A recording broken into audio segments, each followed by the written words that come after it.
Hola, mi gente. What I'm going to tell you today might come off being a little controversial, but just remember it's my opinion and my opinion only. All right?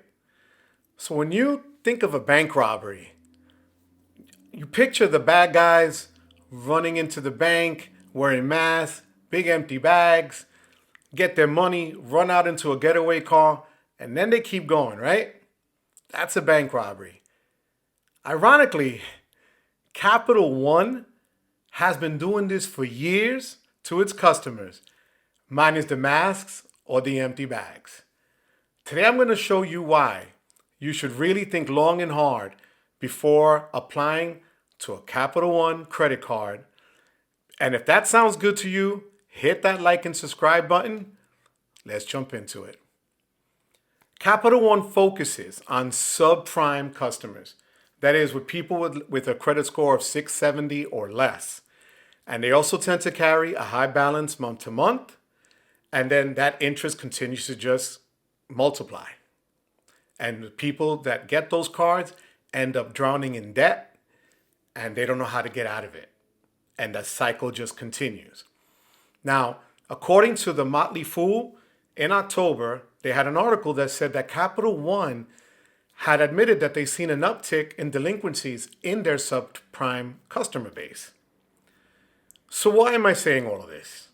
I mean, in my prediction video, I had mentioned Capital One. I'm not the biggest fan of theirs, and this is nothing really personal. But when I mentioned in the predictions video about Capital One and hoping that they change and they stop using all these combinations of cards, a viewer reached out to me and said that they had applied for what they thought was the Capital One Savor Rewards card for excellent credit because their credit was 740. They had no delinquencies. They had no late payments. They were not above 524, which is Chase's rule. They had no hard inquiries in over a year and a half. But what happened was they ended up getting the Savor card with zero sign-up bonus with 30.74% interest. Okay? 30.74. So what Capital One does with all their cards and their combinations from the Savor and the Quicksilver ones is they confuse people. You look at the cards, you go online, they all look literally the same. Some have the same names. It's just at the bottom, the qualifier that says for good credit, for fair credit, or excellent credit.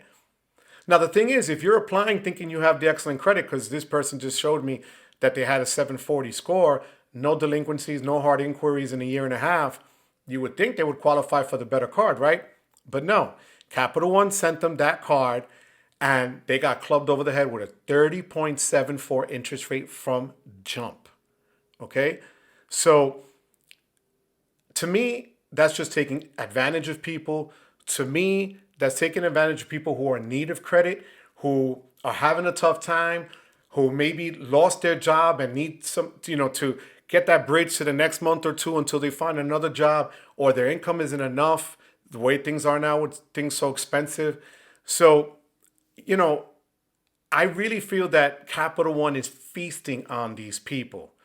So in essence, they are bank robbers as well, because the bank is robbing from the people. And I'm hoping that they realize that this is just wrong. Or if people stop applying for these cards, maybe they have to switch it up and change the way they do business, because you have a lot of other options out there that are worth it. Now, I'm going to give out a shout out to my friend Sledge over there on the sledging team, who preaches on his channel. Do your research before you apply. He's not kidding. Do your research. Be careful when you apply, not just to Capital One, but for any of the other cards. The interest rates are high, guys. Make sure you know what you're getting into before you get into it, because getting out of it can prove to be a lot more difficult. So, as always, mi gente, I thank you for watching and for giving me the privilege of your time. Until next time.